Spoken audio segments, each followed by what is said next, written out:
ஒரு ஒன்றிய செயலாளராக இருந்து இந்த மாநிலத்துடைய முதலமைச்சராகவும் அதிமுகவுடைய பொதுச்செயலாளர் இருக்கக்கூடியவர். ஸோ அவருடைய குரோத் வந்து ரொம்ப கிராஜுவலானது, ரொம்ப ஸ்டேபிளானது, ரொம்ப ஸ்டடியானது. அதில் வந்து குழப்பம். ஸோ அவர் என்ன செய்யணும் அப்படின்னு சொல்றதுக்கெல்லாம் இல்லை. பட் 2026 மேக்கு பிறகு எல்லோருடைய வாழ்க்கையும் வேறு. 2026 மேக்கு முன்னாடி எல்லோருடைய வாழ்க்கையிலையும் நிறைய சவால்.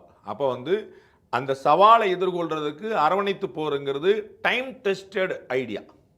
அது வந்து எல்லாரும் ஒன்னானுன்னா ஒன்றும் பிரச்சனை இல்லை அப்படின்னு. 2014 தனி பெரும்பான்மையோடு பாஜக வென்ற பிறகு 303 சீட்டுக்கு மேலே அவங்க தனியாகவே போயிட்ட பிறகு எந்த கூட்டணியும் தேவையில்லை. ஒரு 10-20 சீட்டு 10-20 எம்பி ஓடி போனால் கூட ஒன்றும் இழப்பு கிடையாது. அப்புறம் எதுக்கு வந்து அவங்க வந்து கூட்டணி அமைச்சர் அமைச்சாங்க?